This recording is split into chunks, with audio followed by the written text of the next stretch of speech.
Good morning all, I am Joyeta Moietree and yes, I am back with my third video on thermal physics, and as you all can see, today's topic is heat capacity.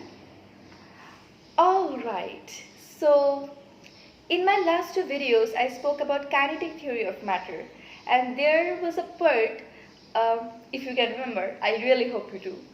So there was a part that I say that when temperature increases, the molecules of matter gain heat energy in form of kinetic energy.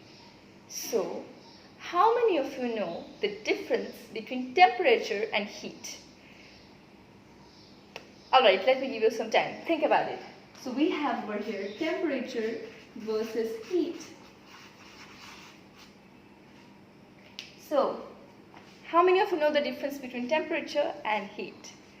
Alright, this is a pretty easy question. We can answer it from our common sense because we say that the molecules, they gain heat energy in form of kinetic energy. So heat is a form of energy which is morely known as thermal energy, right? So it is a form of energy, we know that. Alright, but what is temperature? In fact, that is also pretty easy for us because temperature is actually a measurement. It's a measurement of the degree of hotness or coldness. Suppose if I say this is hot, this is hotter, or this is cold, this is colder.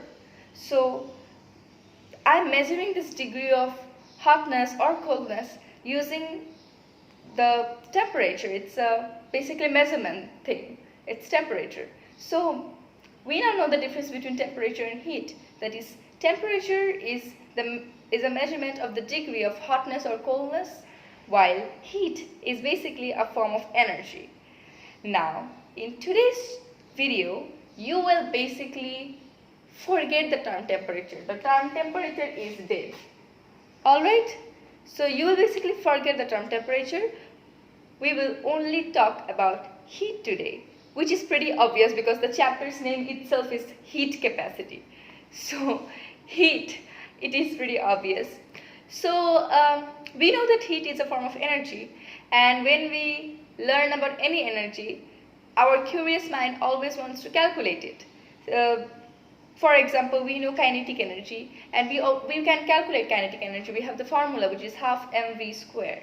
So yes, by now I guess most of you have already understood that we are going to calculate heat in this chapter. You are absolutely right. But before we actually learn the formula of how to calculate heat, we will actually know the basis.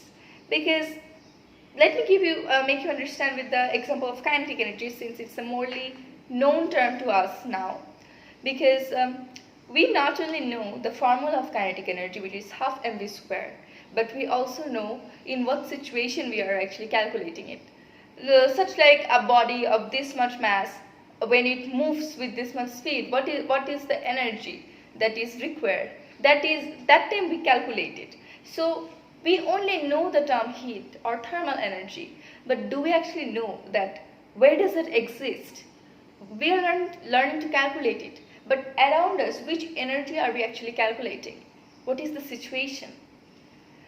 Alright, in fact that is also not so difficult task because I will let you know. So when we heat something, when we heat a matter, as I have said, when the molecules in a matter, they gain the heat energy in form of kinetic energy. So in this chapter you will learn something new. That is, the molecules in a matter, they gain this heat energy in form of their internal energy. This is a new term. So what is the internal energy? Internal energy is basically the sum of kinetic energy and potential energy. The reason I have not mentioned it in the previous video was because the chapter was mainly about kinetic theory, the previous chapter. So kinetic energy was the main thing only. So I didn't want to include much thing there, but then again I am saying it now, so it is fine. Alright, so we are now getting two terms, kinetic energy of the molecules and potential energy of the molecules. So we are pretty much well known with the term kinetic energy of the molecules. That is, it talks about the movement and stuff. But what is potential energy of the molecules?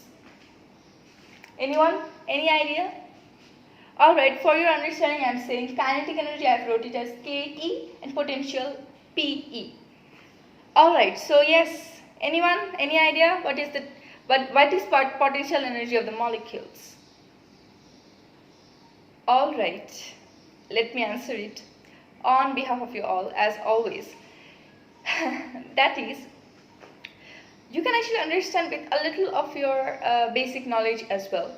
That is, when we talk about molecules, in the previous video we mostly talked about the arrangement of the molecules and the movement of the molecules. Now we know that the movement of the molecules is related to kinetic energy, right? How fast it is moving, this stuff, it is related to kinetic energy. So we can get a hint, that is, the arrangement of the molecules, it is related to potential energy. But what arrangement, what specific arrangement, we must know that. Well, let me say to all of you, because I don't expect you to know this really, because I have not given you any knowledge to answer this question. So let me answer it. That is, basically, the molecules, they have some intermolecular bond, they have some force of attraction. This force of attraction between the molecules is what we call potential energy of the molecules. The molecules are attracting each other with a force, and basically that is with potential energy. So that is basically potential energy. That is, kinetic energy is the movement of the molecules, and potential energy is the force of attraction between the molecules. But now, my question is, we all know what does it mean to have more kinetic energy? Because we know the formula, half mv squared, where v stands for velocity or speed. So obviously if it is moving more, then it is having more kinetic energy because the speed is high. If it is moving faster, then it is having more kinetic energy. But we don't know the formula of potential energy. No, I won't give you the formula of potential energy today. But yes, we can just know the theoretical things. That is, does it mean having more potential energy is having more attraction between the molecules or having less attraction between the molecules? Well, it's also not that difficult. It's pretty similar with kinetic energy, because when there is more potential energy, the molecules are having more intermolecular bond between them. Just like when they have more kinetic energy, the molecules can move with higher speed.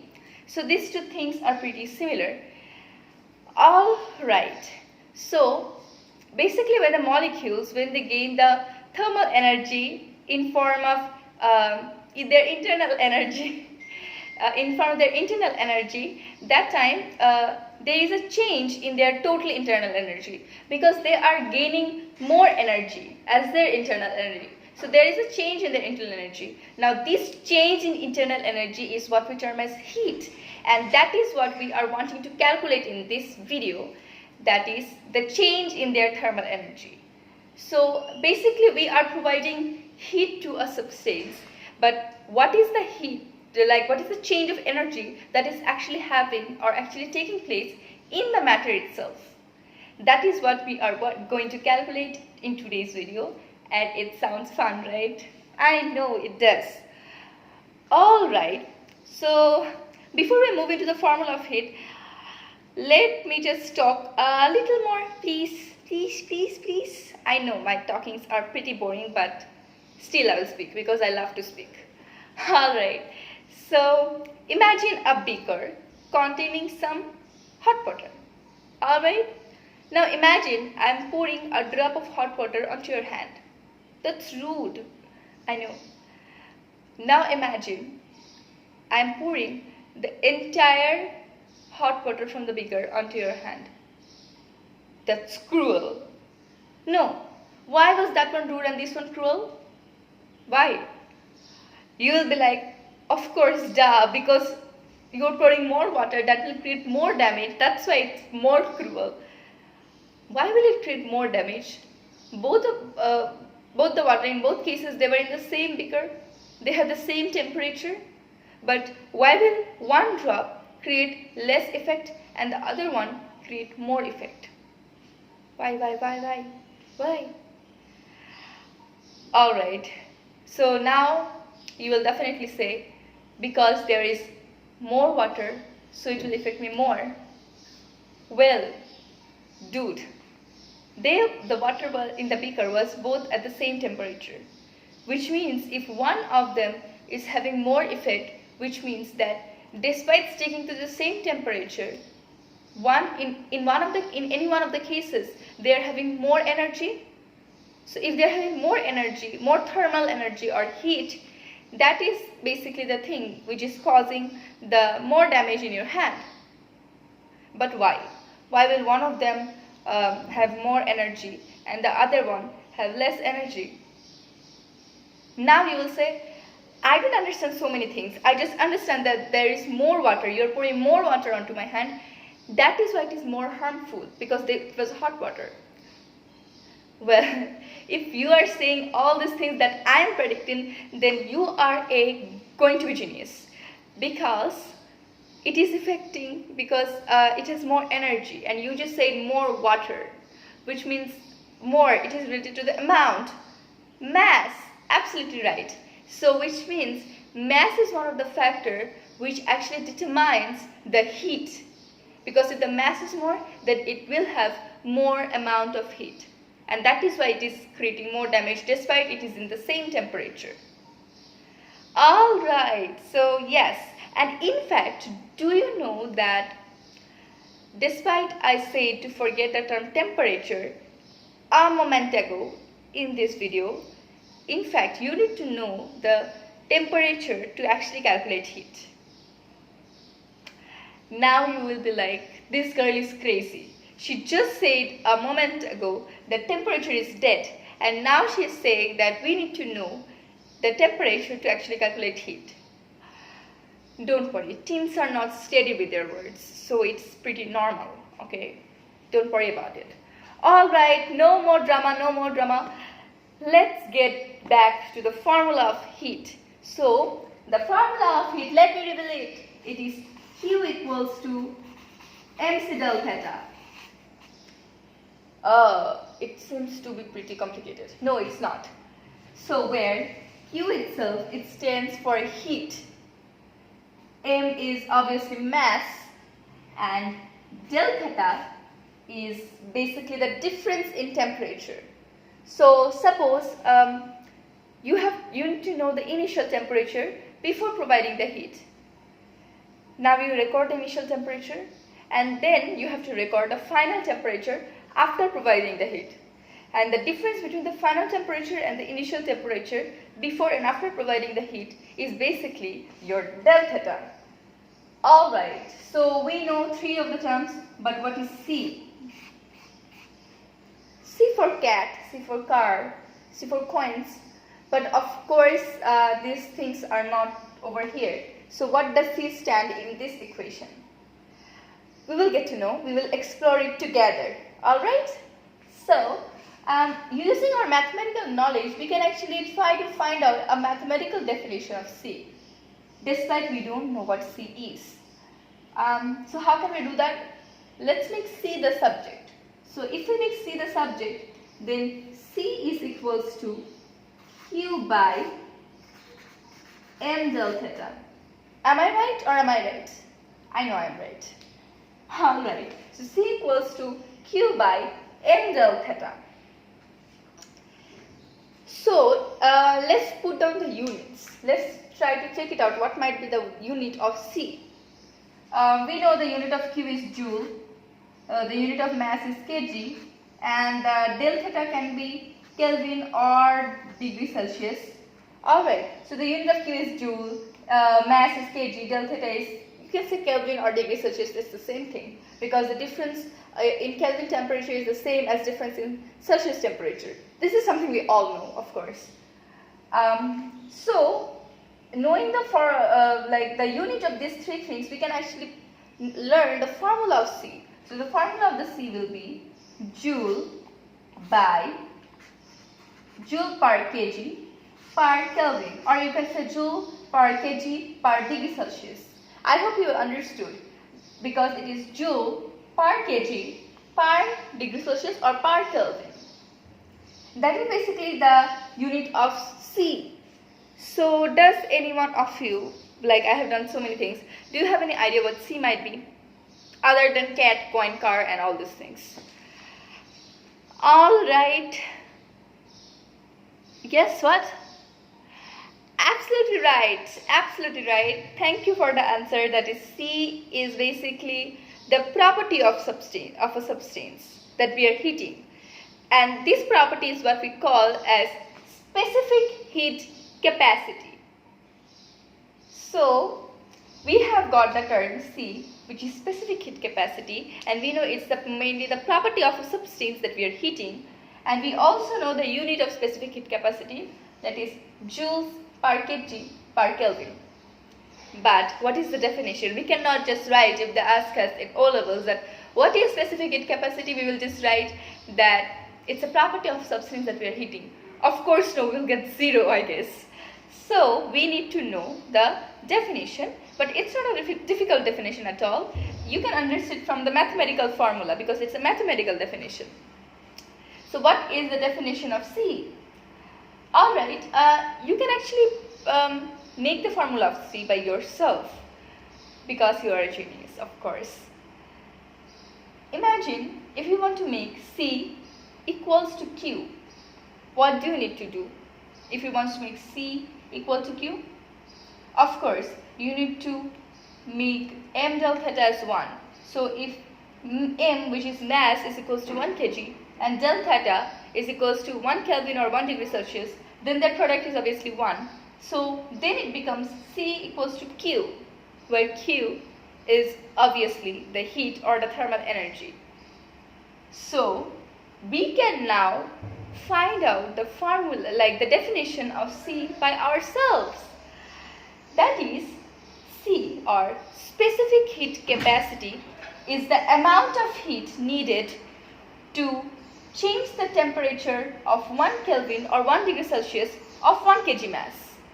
So, have you all understood? That is, specific heat capacity is the amount of heat to change the temperature by 1 Kelvin of 1 kg mass. So you can actually find out by looking at the formula, but that is an easier definition. You can remember it easily. Alright, now you must be thinking that I'm crazy because the chapter's name is heat capacity, but I am speaking about specific heat capacity, so I must be crazy. Not at all, because they are two different things. So now let me introduce you to a little improvised formula, that is Q equals to C del theta. Well, by now I guess all of you have understood that this C, which is not the same C as this was a small c, but this is a capital letter C. So this C over here is what we call as heat capacity. Yes, this is our heat capacity. So this is what we call as heat capacity, and the formula is Q equals to C del theta. But then again, we want to find the mathematical definition of C, we want to find the unit of C and all these blah blah blah things. So let's get started with heat capacity, but this time you will do everything. You will help me out. Alright? I know you will. Because you are good people, you will help me definitely. So, as usual, let's make heat capacity the subject. So C equals to Q del theta. So, where Q stands for joule and del theta is degree Celsius or Kelvin. So, we have found out the mathematical definition of specific heat capacity by looking at the formula, and we have done it together. So, now in fact you alone, I believe, can find out the mathematical definition looking at the equation. So, I guess all of you are done finding out the mathematical definition. So, now let me try it out. You know, I'm not so good at it. So, let me try it out. So, first we have to assume that what makes C equals to Q? If the del theta is equal to 1. Alright. So, if the del theta is equals to 1, then C is equals to Q. So, then the mathematical definition will be heat capacity is the amount of heat needed to change the temperature by 1 Kelvin or 1 degree Celsius. That was close. I hope it was correct. Was it? Was it correct? Please let me know if it was correct or not. That is, heat capacity is the amount of heat needed to change the temperature by 1 degree Celsius or 1 Kelvin. So now I have a question to you all. No, I won't ask you to find out the difference between specific heat capacity or heat capacity. Of course not. You are not that fool that I need to ask you this simple question, because you can already understand what is the difference between heat capacity and specific heat capacity looking at the formula, and you now know the definition. So you obviously know their difference. But I have a different question to you all. That is, these two are pretty similar looking formulas. That is, Q equals to mc del theta and Q equals to c del theta, where this C over here stands for specific heat capacity and this C over here stands for heat capacity. Now, if I ask you what is the relationship between heat capacity and specific heat capacity, can you all answer? What is the relationship between heat capacity and specific heat capacity? Anyone? Well, all of you are answering that heat capacity equals to the product of mass and specific heat capacity. Wait, did all of you understood? No. Why did you all understand? I wanted to explain it. Doesn't matter, I will still explain it. Even if you all understand, I will still explain because I'm feeling too. So, basically, if you look at it, as I have said, it was a little improvised formula. So, you can clearly look at these two formulas. One over here is Q equals to mc del theta and one is Q equals to c del theta. So, as you see, Q and Q is remaining the same. Del theta remaining the same. The only changing part over here is mc and c. So, it is clearly shown that we are replacing mc by c. So, if we are replacing mc by c, then obviously c heat capacity over here is equals to mc. I hope now all of you have understood the relation, like the mathematical relationship between heat capacity and specific heat capacity. That is, heat capacity C is equals to mass times specific heat capacity, which is mc. Alright, so we have now learned a lot about formulas. So basically, let's review all of it. That is, what do we need to calculate heat? To calculate heat, we at first need to know the mass of the object. Secondly, the specific heat capacity of the substance. And thirdly, the del theta, which is the difference in temperature. So now that we know all the things that is needed to calculate heat, we can actually now start calculating heat. But no, my dear, the situation around us is not that easy. That is, the people who are mainly giving us the questions, they are not so sweet and cute like us. Because if you are thinking that, oh, this is so easy, Q equals to mc del theta, so we need to know the mass, and then the mass will be given to us, the specific heat capacity will be given to us, the del theta will be given to us, and then we will calculate it by putting just the values, and then we have a calculator, so the calculation is not even a big deal. So if you are thinking this, then I'm sorry to say, my dear, you are pretty wrong, because it is not that simple. Although the complicated things that they try to make it for us, it is still simple for us because we are teens, we are genius. So we will surely make it up. It doesn't matter, no matter how hard they try to make it for us. We will cope up through this. But now the question is, how does the question mainly look like? So the question mostly looks like, they will ask you to find one of the three things over here, either mass or specific heat capacity or del theta. Alright? And then they will basically not give heat to you. So you could easily find out mass or specific heat capacity or del theta easily by making them the subject. Suppose they want to find C, they ask you to find C, specific heat capacity. So you will make obviously C the subject, specific heat capacity equals to Q by m del theta. So C equals to Q by m del theta. But they will not give you Q. If they don't give you Q, then how will you find out? You have m del theta, fine, but you are asking to find a specific heat capacity, but you don't have the heat energy. What will you do then?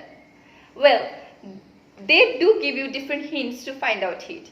That is, the scenario will look something like this, that basically they will heat the water using the electrical heater, or there will be basically an electrical supply of energy. So you need to calculate the electrical energy, and then you have to assume that all of the electrical energy is transformed to thermal energy or heat, and you have to assume the value of heat as the value of electrical energy, and then you will put the value over here and then you will calculate it. That is basically how the whole scenario looks like. And now if you are asking how to calculate electrical energy, it is pretty simple. You don't have to know so much, but you just have to know simply the formula, that is W equals to PT, where W stands for heat, electrical energy, sorry, not heat, I make mistakes. W equals to electrical energy, and PT, power, P for power and T for time. So electrical energy is equals to power times time. Power times time. Alright, so that is basically the formula of electrical energy, W equals to PT. You just have to know this formula, and it's a pretty easy formula, I guess.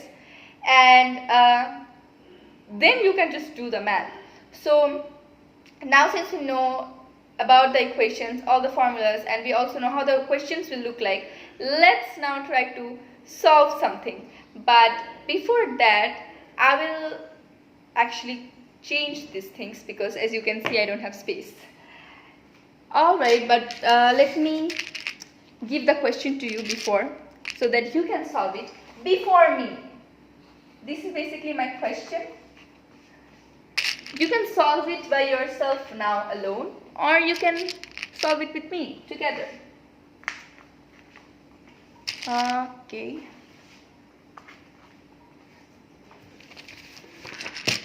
Have you started solving?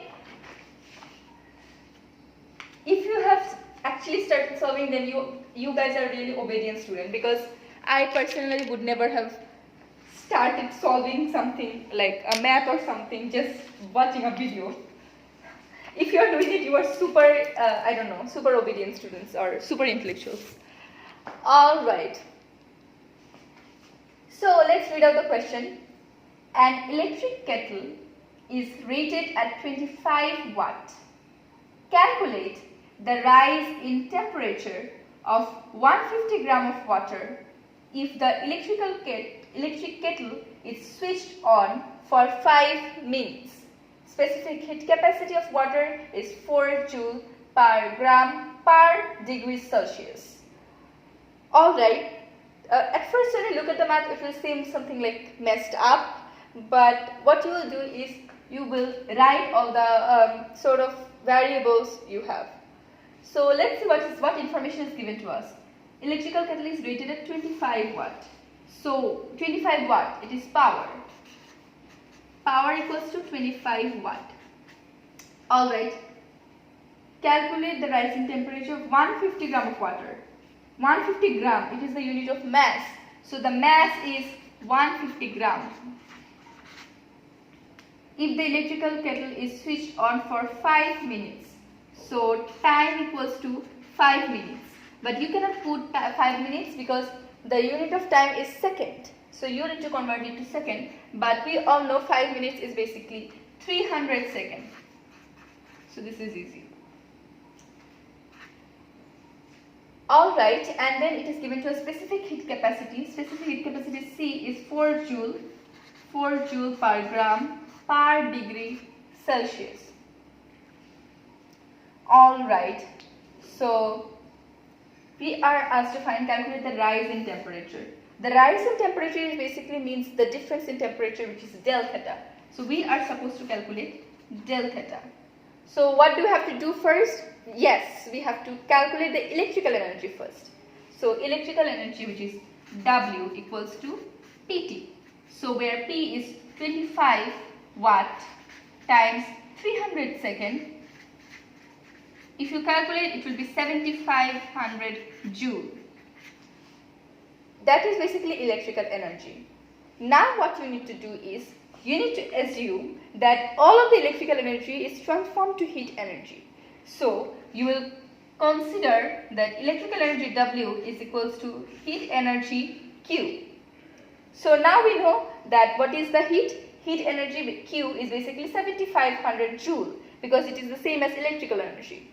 Now you have to find del theta. So we had the formula is Q equals to MC del theta.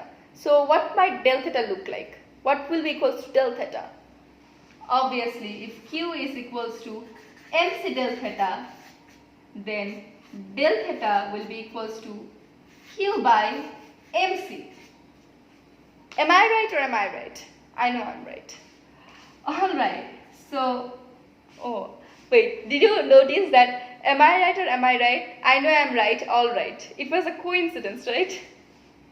Right. Alright.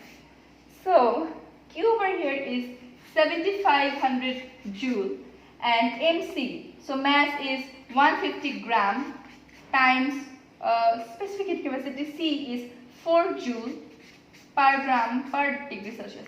You might think that why am I writing the units for each, because ultimately the unit of del theta, its difference in temperature, it will be degree Celsius.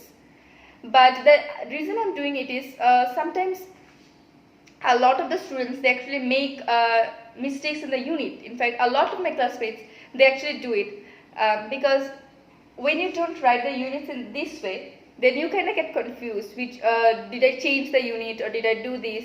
Because sometimes you need to change the unit just like we did from minute to second. But as you can see, the unit of mass is kg, but I did not convert gram to kg. Why? Because if you notice, that is why I have written the units over here. That is, this joule over here, 7500 joule will get cancelled up with 4 joule, and this gram over here will be gets cancelled with gram. So left is per degree Celsius.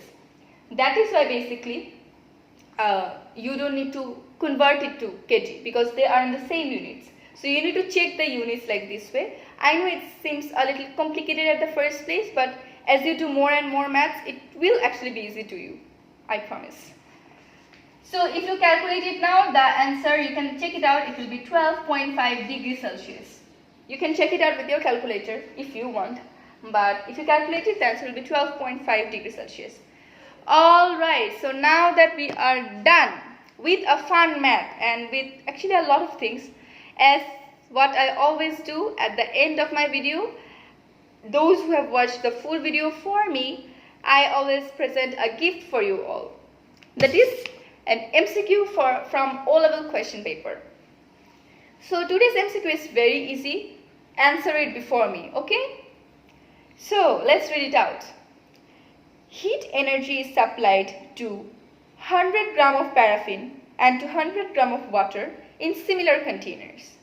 Why does the temperature of the paraffin rise more quickly? Option A, paraffin has larger heat capacity.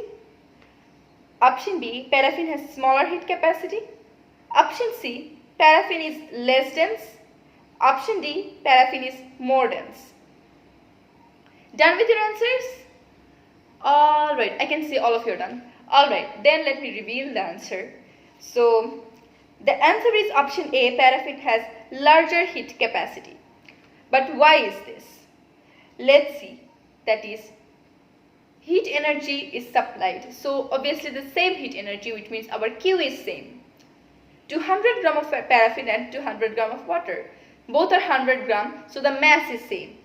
In similar container. Why does the temperature of paraffin rise more quickly? So, it is speaking about at the same time what is the difference in the temperature of both paraffin and water. So that is definitely because of specific heat capacity, because Q equals to MC del theta. So if specific heat capacity is more, then the Q is more. That is why at the same time interval, because of having more specific heat capacity, the paraffin, it will sort of absorb, or it will take in more heat per unit time, right? I hope I was able to explain it to you clearly. And yes, as I have always said, if you have any request about any subject, you can let me know in the comment section below. If I have enough knowledge about the topic, I will try my level best to do it. Alright? And I will obviously let you know. And yes, today is basically heat capacity was there. We are done with heat capacity. And next videos will be coming up soon from the other parts of thermal physics.